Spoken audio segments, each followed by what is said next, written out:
Hello everybody, and welcome to the first edition of Time About the Movies, which is a show where we're going to take a look at, we're going to talk about a lot of movies on here, but we're going to talk about movies that have come out during a specific week. We're going to start all the way back to the week I was born, which was Tuesday, January 10th of 1989, and we're going to go from there, and we're going to continue on all the way to present day. So this is going to be a continuing series where I give you like mini reviews of the top 10 movies at the box office for this particular week, because this is a new show, so this is going to be the longest one.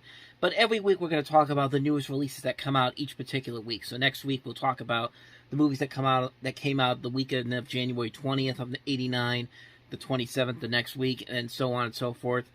And we'll see how this goes. Hopefully we can make this a recurring thing.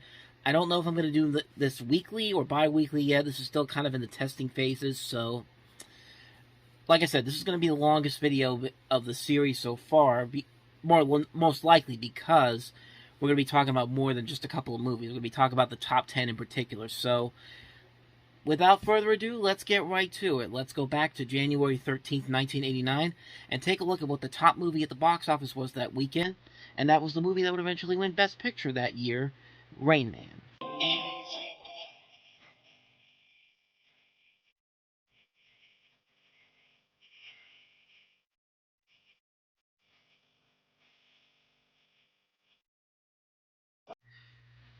You know, while the idea of Tom Cruise and Dustin Hoffman playing brothers is kind of a little off-putting because obviously Tom Cruise is a lot younger than Dustin Hoffman is, these two really work off each other very well. I think this movie is a really well-done movie. It's one of Barry Levinson's best movies. And like I said, the chemistry between Tom Cruise and Dustin Hoffman is very good. You can see why Dustin Hoffman won Best Actor for this performance. He does a very good job in this movie playing an autistic man who's just trying to connect with his brother and try to just get through this crazy world that we're living in. And like I said, both him and Tom Cruise, they're great together. Their chemistry is very good. Just a great movie overall. I really have no complaints about this one. Just a great, great movie. So moving on to the second highest grossing movie that weekend, which is... I have a brother. Oh my goodness, Arnold Schwarzenegger. Born to be bad. And Danny DeVito Way to go, Mom. are twins. Who are you? Vincent's brother. We're twins. That's right. Now, this was a real test for Ivan Reitman at the time, because shortly after Ghostbusters came out, 4 years prior to this, he did a movie called Legal Eagles 2 years prior to this, which was more of a comedic drama in a way. It's a very mixed bag, but honestly, I think that movie's actually pretty decent. It's got Robert Redford, Deborah Winger, and Dale Hannah in it. Recommend checking it out, but it was not a big commercial hit at the box office. But Twins was a huge hit at the box office for obvious reasons, because Arnold Schwarzenegger was the biggest star at the time. Danny DeVito was a respected, and he's still a respected actor, but seeing these two working off each other in this movie that is so ridiculous, but it's also really smart at the same time, you can't help but love it. Twins is a great comedy classic, a great Ivan Reitman movie, and I'm curious to see what happens now with this triplets movie that they were going to make, because apparently they were already planning on starting to shoot it soon, but now that Ivan Reitman sadly is no longer with us, the future of that film is kind of in doubt. I mean, personally, I have a thing against comedy sequels coming way after the original film was released, but we'll be interested to see what happens with that regardless. Rest in peace, Ivan Reitman. So, let's move on to the third highest grossing film of the weekend, which was Beaches. Touchstone Pictures presents Academy Award nominee Bette Midler. But enough about me, let's talk about you. What do you think of me? Academy Award nominee Barbara Hershey. Are you always like this? No. Good. Then you can stay. In a motion picture about relationships. I'm a womanizer. You see, I'm not a liar. I'll see you back home on Monday. You're lucky. About laughter. Go back, you brain damaged bag of bones, or I'll have you gassed. Hi, Marge. How's life treating you? About life. Could be dead. Nah. If she was dead, she would have dropped the bottle. Beaches. I don't care. Once in a lifetime, you make a friendship that lasts forever. Of course, this film is most notable for its soundtrack, which includes such songs as Wind Beneath My Wings, along with some other songs from Bette Midler. And Bette Midler's always fun to watch in movies, and I think she gives a good performance in this. I like Barbara Hershey a lot in this. The movie itself is just okay. I think it's one of the definitions of a pure melodramatic type of movie. Like, there's a lot of moments in this where they're trying a little too hard for the tearjerker moments, the emotional moments, and most of it doesn't really work all that well, but it's great seeing these two actresses working off each other, and I think it works enough on its own to watch maybe once in a while as a rental. I personally don't like it as much as most people do, but that's just my theory on it. Just something I'm not the biggest fan of. So, anyway, let's move on to the fourth film, highest-grossing film this weekend, which was This Muriel person? Sometimes the road of life takes a few unexpected turns. Do you picture us getting married sometime? Do you plan on staying with Muriel forever? But in the end, Oh, sorry. life is no accident. Honestly, Megan, what's come over you? Used to be downright finicky. I don't think marriage ought to be as common as it is. Perfect couples could marry, maybe, but who's a perfect couple? The Accidental Tourist, which features William Hurt, Kathleen Turner, and Gina Davis in a role that won her a Best Supporting Actress Academy Award. Sorry, I just had to double check to make sure I was right on that. But yeah, Gina Davis did win Best Supporting Actress that year for this movie, and it's a pretty decent film. I won't say it's a classic movie. It's directed by Lawrence Kasdan. Lawrence Kasdan was also best known for directing The Big Chill. He also did Body Heat, which coincidentally starred William Hurt and Kathleen Turner in it. And overall, it's a pretty good movie. I wouldn't say it's one of his best movies, but it has enough good performances, enough to recommend it as maybe a one-time watch if you want to look for something really enjoyable.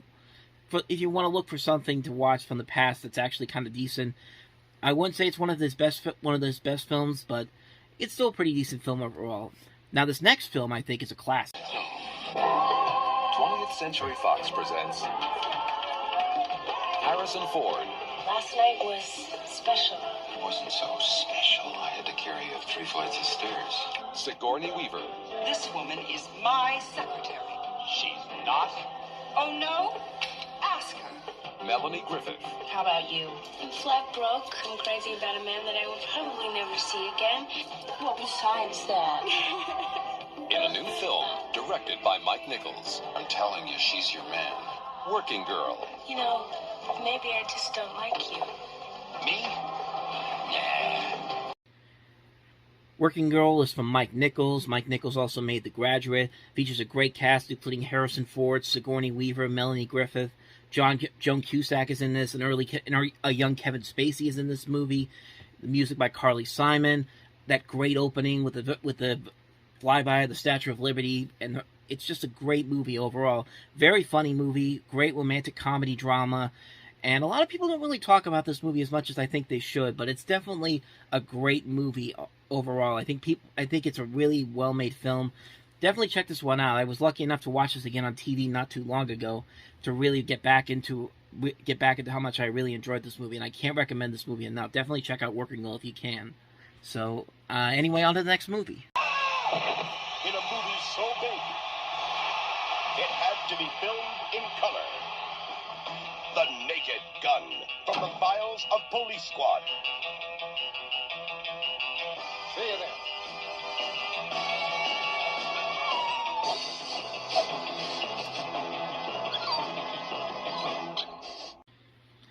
And speaking of great movies, what more do I need to say about The Naked Gun from the files of Police Squad? You know, everyone loves Airplane. Airplane's a great movie. I love it as well. Naked Gun is my favorite spoof comedy of all time. The Naked Gun trilogy is one of my favorite spoof comedies of all time. I mean, these movies are just hilarious. They're just a ton of fun all around. The first movie, of course, is a classic. Got Leslie Nielsen, Priscilla Presley, Ricardo Montalban, George Kennedy, O.J. Simpson, Reggie Jackson getting tumbled over at the baseball game. Just a fun movie all around. Every time I watch it, I laugh long and hard. Classic David Zucker comedy. Just a wonderful, wonderful movie. Can't recommend this one enough. Naked Gun from the files of Police Squad. Classic movie. On to the next film. people crawled out of a sewer, Mr. Ward. We do not accept Jews because they reject Christ. We do not accept Papists because they bow to a Roman dictator. We do not accept Turks, Orientals, nor Negroes. We're not killers. That's the difference between them and us. That's the difference between them and you. Did you smile when the bulldozer ran over the black kid's body? We're here to protect Anglo-Saxon democracy and the American way. What's wrong with these people?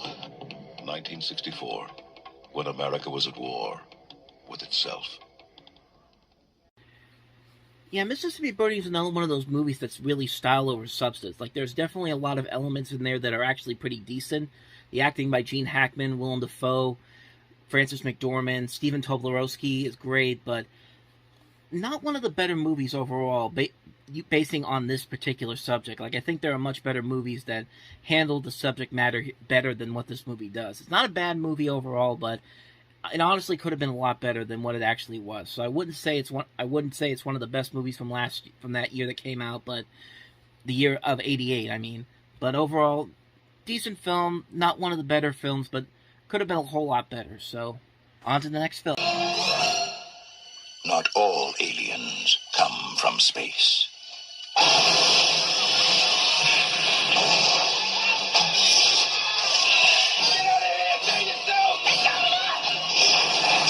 Deep Star 6. Yeah, apparently 1989 was the year of underwater-themed movies, because you had this, you had Leviathan, you had The Abyss.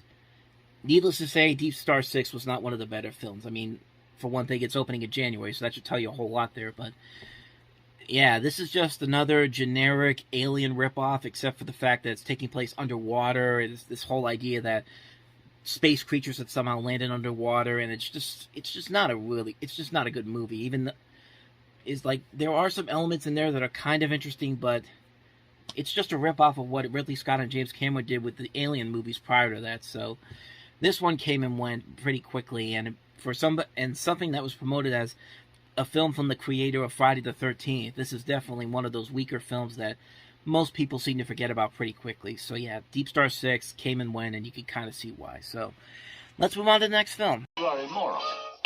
Steve Martin is the man no woman can resist. Eat your food. Excuse me. May I go to the bathroom first? Of course you may.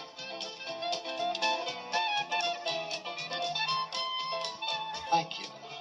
And Michael Caine is Lawrence Jameson. Chips O'Toole. Doctor Emil Schaffhauser. and they're both dirty, rotten scoundrels. Dirty, rotten scoundrels. You mustn't turn your back on them for a second.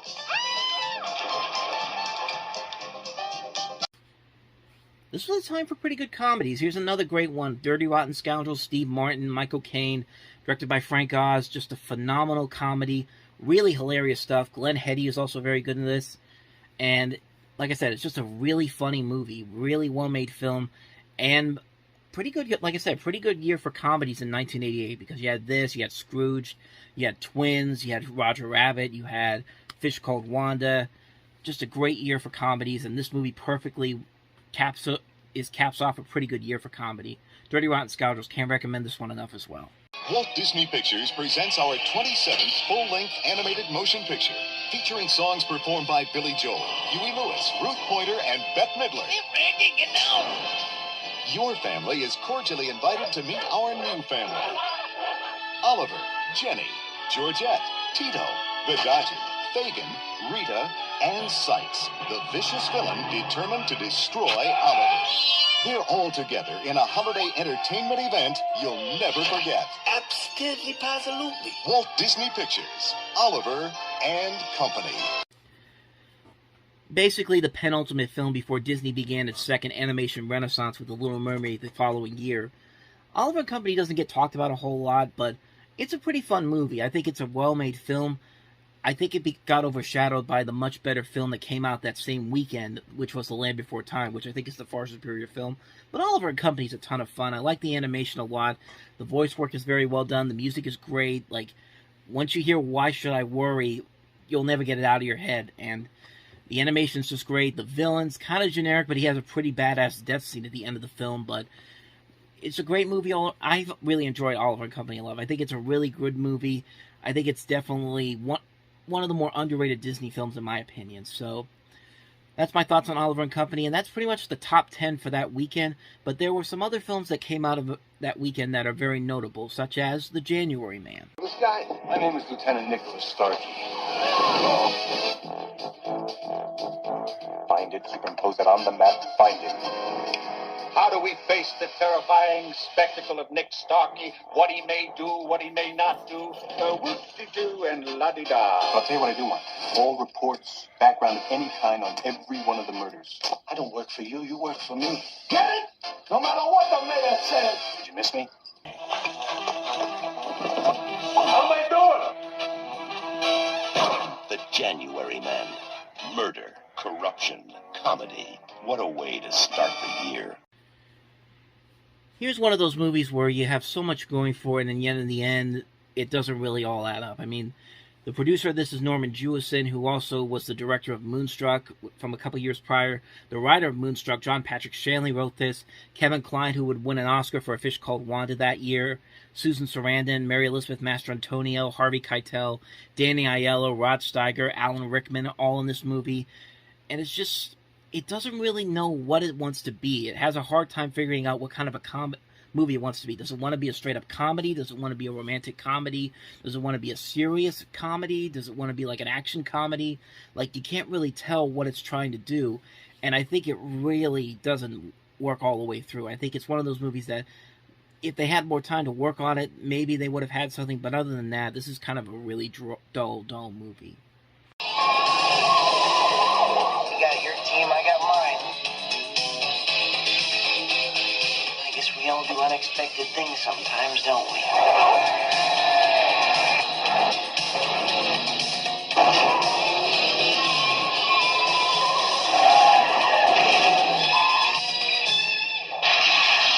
Gleaming the Cube. Yeah, this is one of those weird movies that really took me by surprise. Like, it's interesting when you watch this movie and you see all these people that will eventually become future stars, like Christian Slater is in this movie. One of the guys who would create Yo Gabba Gabba later on and was the lead singer of the Aquabats is in this movie.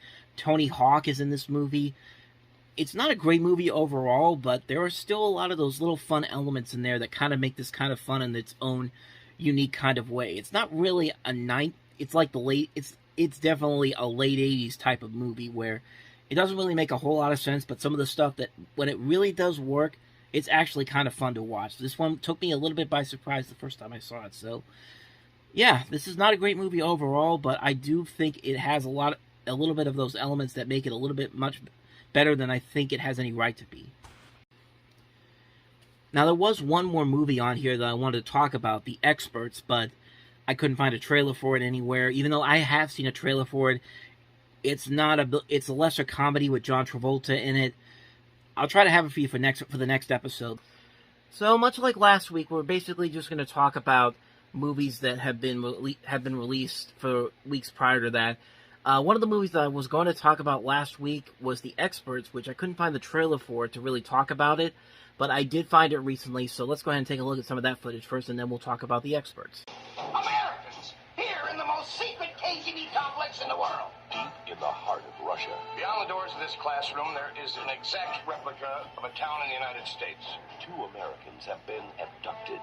I'm going to bring in some experts on American culture and give this town the facelift it needs. 2 Americans who have no idea. What are we doing in Wally and the Bee's bedroom? That they're not in America. I just got off a plane from New York. It's almost 1990. Here it's the 1950s. Now, We're going to transform this nightmare. they're going to show the Russians what's hip, Blood. AB positive.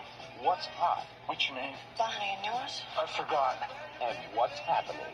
The key to modern America is Japanese products. Steadies, TZs, compact bigs. Get out of town. You need to be well hung like a Russian woman. There's no time for sex games. I mean, you know, the gun, it's an exciting touch and everything.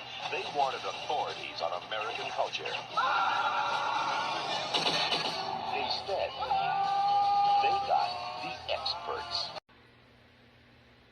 Yeah, this was a weird movie. You have John Travolta and Ari Gross as these nightclub owners. They're sent in by Soviet spies to basically go into this town they've created from the 1950s to show what America's supposed to be like. But this takes place in 1989, and it's a weird movie. It's just a weird, bizarrely bad movie. This is a movie that's so bad that Paramount actually decided that they were going to pull the film's release before it was even supposed to come out, and they only did like a limited number of theaters for this one. But this is directed by Dave Thomas, who of course is from SCTV. Of course you know him from Rick Moranis and him doing the Strange Brew bit, which turned into the movie. But yeah, this is not an interesting movie. I think they were trying to create their own Spies Like Us, kind of. Because Spies Like Us was a big hit 4 years prior to this, and it just didn't work out the way they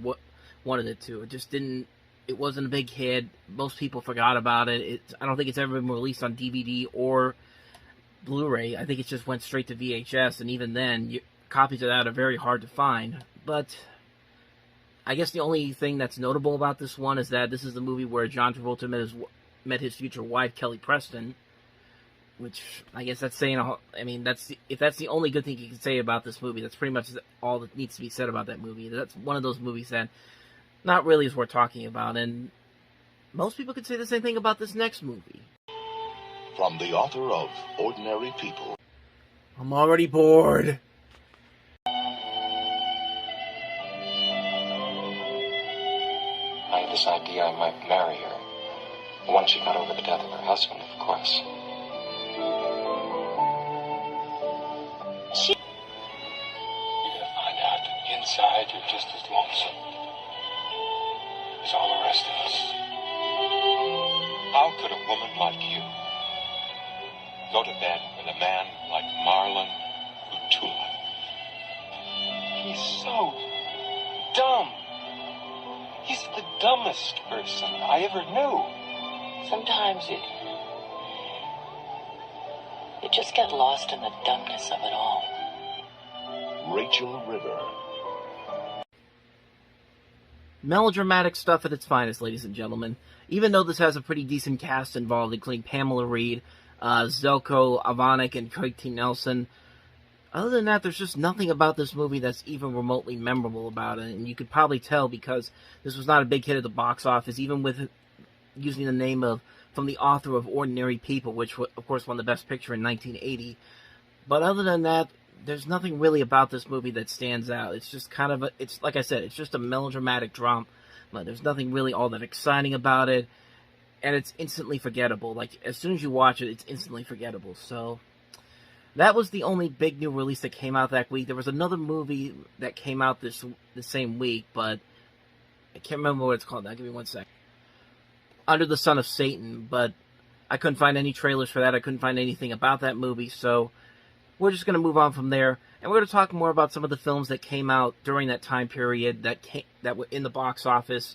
And let's start off with Tequila Sunrise with Kurt Russell and Michelle Pfeiffer and Mel Gibson. Here or anywhere else, and you couldn't catch me if I was trying to sandbags. Well, what do you think? What do you think's going on here? Well, maybe there's something you don't want me to know about. How are we treating it this evening, Mr. McHugh? What is it, Nick? You need some chapstick or something? Because your lips keep getting stuck on your teeth. Or is that your idea of a smile? Let's not discuss my business or his business or your business, okay? Well, that leaves us with nothing to talk about. What's it gonna be, Nick? Mel Gibson, Michelle Pfeiffer, Kurt Russell, Tequila Sunrise, Raul Julia, written and directed by Robert Towne. I just realized I said Tequila Sunshine. It's Tequila Sunrise. Tequila Sunrise, I should say. But anyway, yeah, Tequila Sunrise, starring Mel Gibson, Kurt Russell, Michelle Pfeiffer, Raul Julia. Directed by Robert Towne, who also did Chinatown. And this isn't quite Chinatown, but overall it's a pretty decent film. I think it's a very enjoyable movie. I like the performances from Russell, Gibson, and Pfeiffer. There's a lot of good tension. Some of the visuals are very nice. And, yeah, overall it's a very solid movie. I wouldn't say it's a classic movie, but it is a movie that is enjoyable to watch. I had a good time watching it. I definitely recommend checking it out. I'm gonna get you, sucker! Yes. And it's the story of the brothers' fight. Yes. Against Mr. Big. Yes. Well. Just get that sucker. Yes. It's about action. Bravery. I'm a soldier, man. I've been trained for combat. Romance. 12 inches. And danger. If y'all step on my bunny, I'll kill both of you. I'm gonna get you, sucker. No. It's got passion, pulse, rhythm, and soul. Great brother. Who are these guys? It's my theme music. Every good hero can have some. Don't say that. I'm gonna get you, sucker. Even if you can't say it, you got to see it. I got you, sucker. Another great comedy to come out at the end of '88. I'm Gonna Get You, Sucker, the movie from Keenan Ivory Wayans, who of course would later go on to make In Living Color, the first movie he ever directed, even though he wrote Hollywood Town a couple years prior to this. But yeah, I'm Gonna Get You, Sucker is a really funny movie. It's a really funny film. Keenan Ivory Wayans is great in it. You also got Bernie Casey, Jim Brown, Isaac Hayes, John Witherspoon, a young Chris Rock is in this, David Alan Grier, John Vernon, the Dean from Animal House, playing Mr. Big. I keep forgetting his name. I'm going to forget a lot of names during this, but yeah, I'm Gonna Get You, Sucker. It's a movie that a lot of people don't really talk about all that much, but it's a funny spoof movie. It's a spoof on blaxploitation films, and it usually gets lost in the shuffle between Spaceballs and The Naked Gun, and just these great spoof comedies from this time period, Hollywood Shuffle. But definitely a very funny movie. If you haven't seen I'm Gonna Get You, Sucker, I highly recommend checking it out. You'll have a good time with it. It's very funny movie indeed. I've always known I was born to dominate your sex and avenge my own. Is there anything I could do to help? Come back when you've succeeded with Madame de Tourvel, Yes. and I will offer you a reward. My love. I have this appalling reputation. Yes, I have been warned about you. What is true of most men is doubly so of him. I can't. Love what you You promised Yes, not of to speak course, of it. I understand, but I must now. I can't. Why do you suppose we only feel compelled to chase the ones who run away? Immaturity. Dangerous Liaisons, a period drama that's pretty much the original Cruel Intentions, because Cruel Intentions took a lot from Dangerous Liaisons, as you can tell from the trailer here. And overall, it's a pretty good movie. Glenn Close is very good in this, John Malkovich, Michelle Pfeiffer. You also have Uma Thurman, Swoosie Kurtz, Peter Capaldi, Keanu Reeves, directed by Stephen Frears. It's an overall really enjoyable movie. It is very period piece. Like a lot of the tropes of period piece movies are definitely in this, but that's kind of the point for this particular film. I mean, if you like period pieces, you're definitely going to find a lot to enjoy in Dangerous Liaisons. George Lucas and Steven Spielberg present a Don Bluth film, The Land Before Time.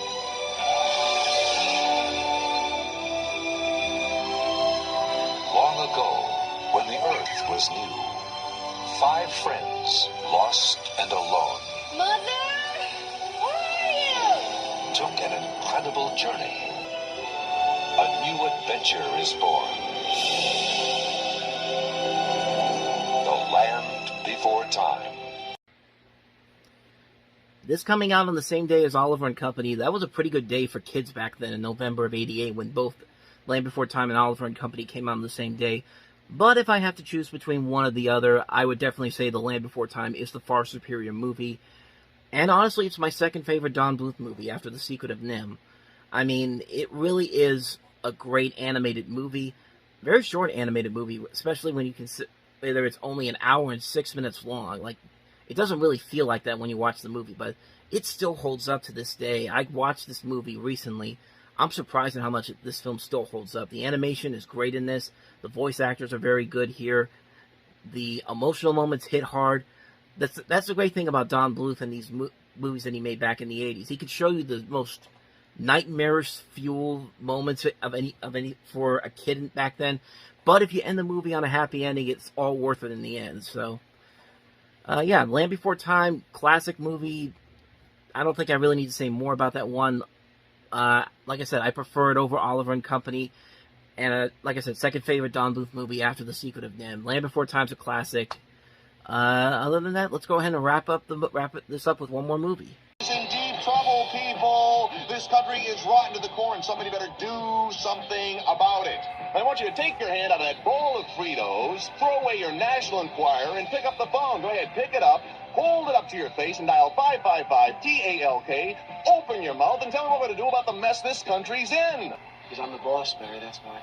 All you have to do is just be nice, okay? Easy, Barry. You're part of the problem, you see. I don't care what you think. No one does. He's going down in flames, Dan. So what? You get the package I sent down to the station. See, if I were you, I'd have my pretty assistant give the police a call. Take the bomb squad about 10 minutes to get down Bomb there. squad? Why should I call a bomb squad? Tell me something. I'm curious. How do you dial a phone with a straitjacket on?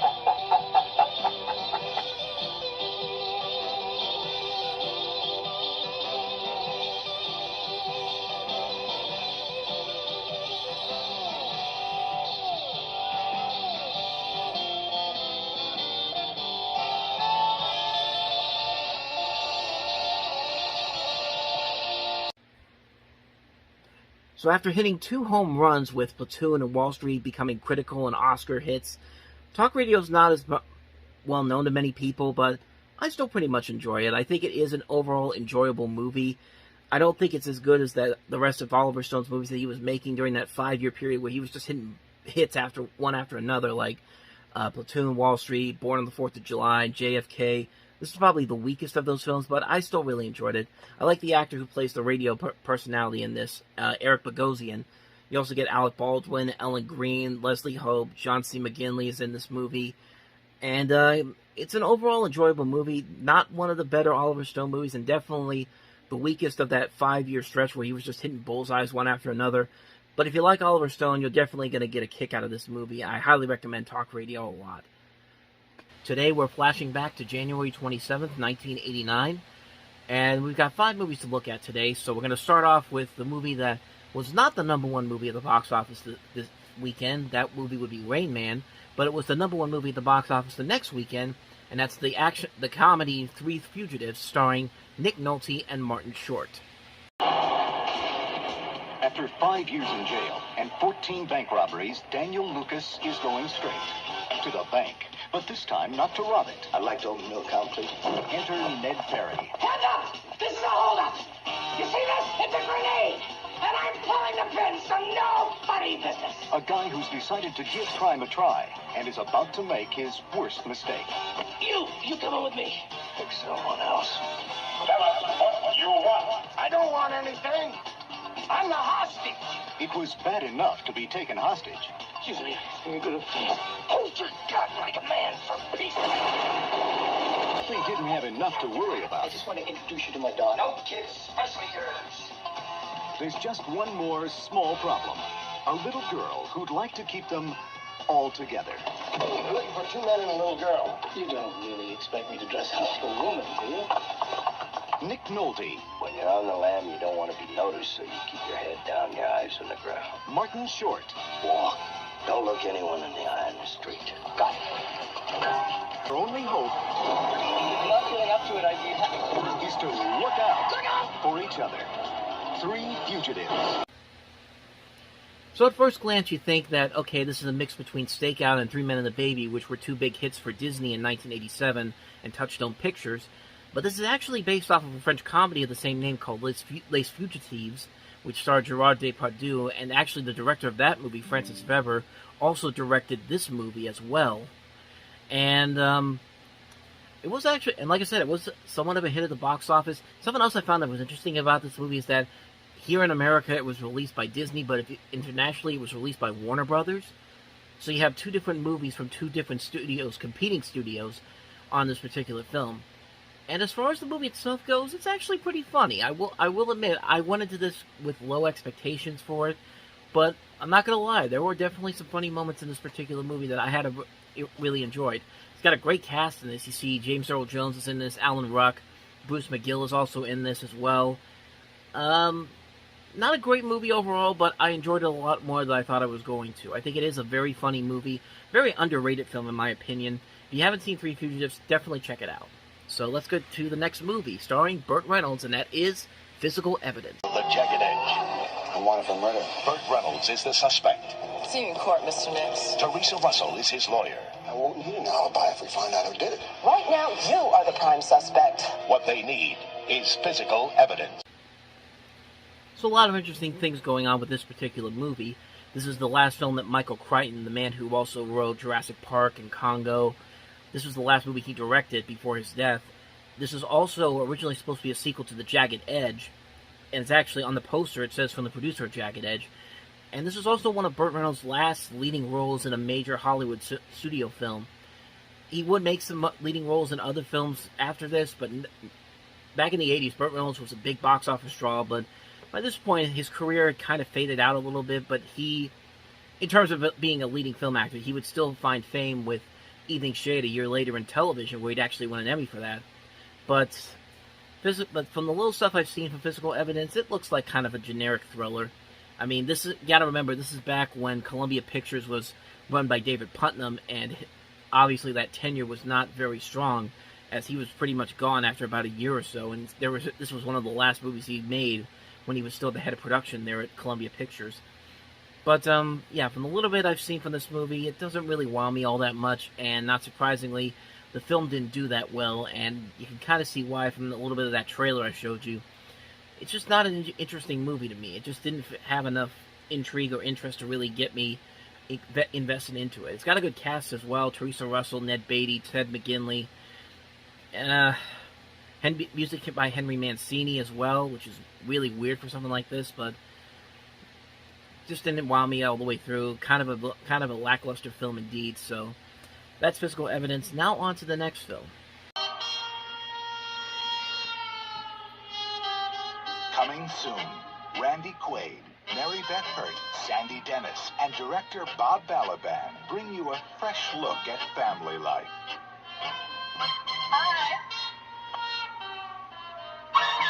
The Lemley family is moving up in the world.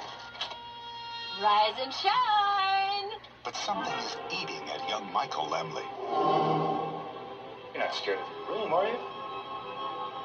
Michael, the cellar's dark.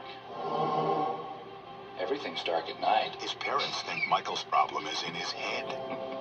But Michael knows it's on his plate. What are we eating? Leftovers, honey. Leftovers from what?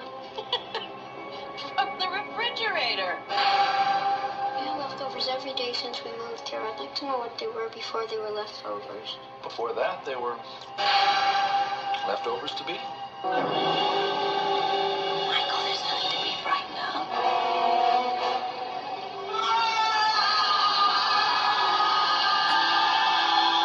Now, there's a new name for terror. Parents.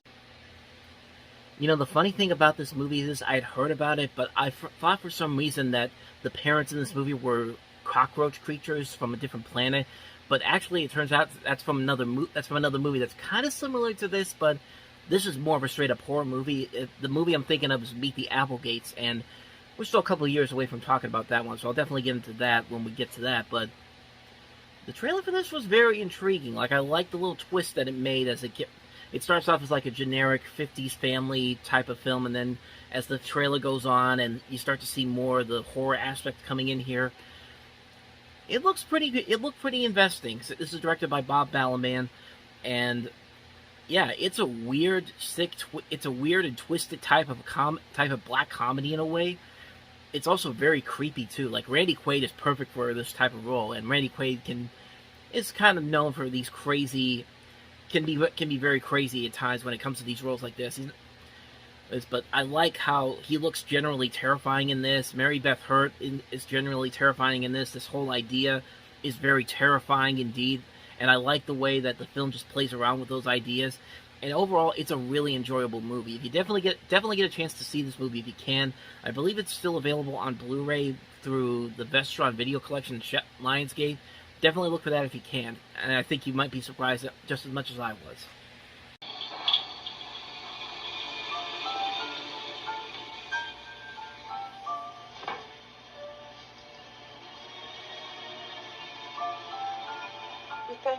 Father, what we're about to see.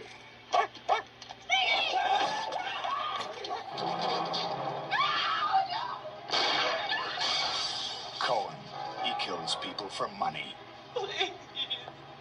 Tate would happily do it for fun. It's done. Yeah, done. Almost. Travis Knight. He's 9 years old, and he's gonna give them hell. Cohen and Tate. Cohen and Tate sounds like the name of a really bad 80s action TV series. Cohen and Tate, coming this fall on CBS.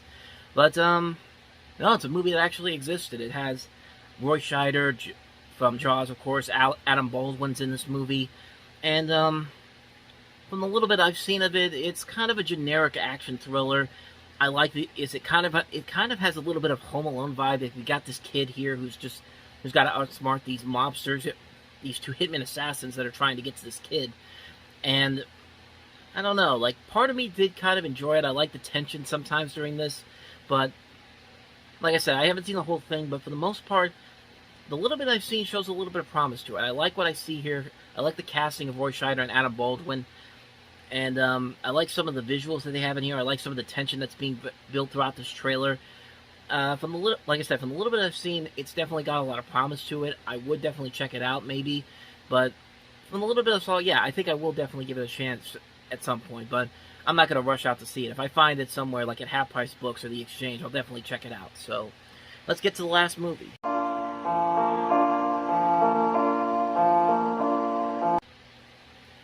Who had period piece music over the Canon logo going? Anyone? Anyone?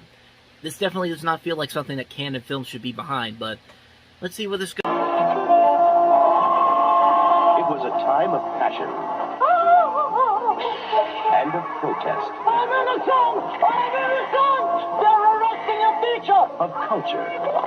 Children, art cannot be restrained. And education. 2,000 pictures of the king for public display. A time when a small group of conspirators gathered in the village of Balltime. The banana is the only fish without bones. With the best of intentions. My dear Rudy, you were chosen to pull the trigger. To carry out an assassination. We must leave, and quietly.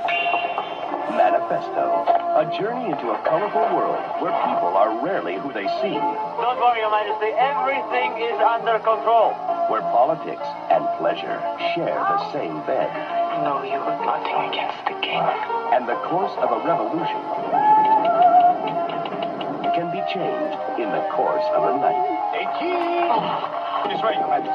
Wonderful! Fantastic!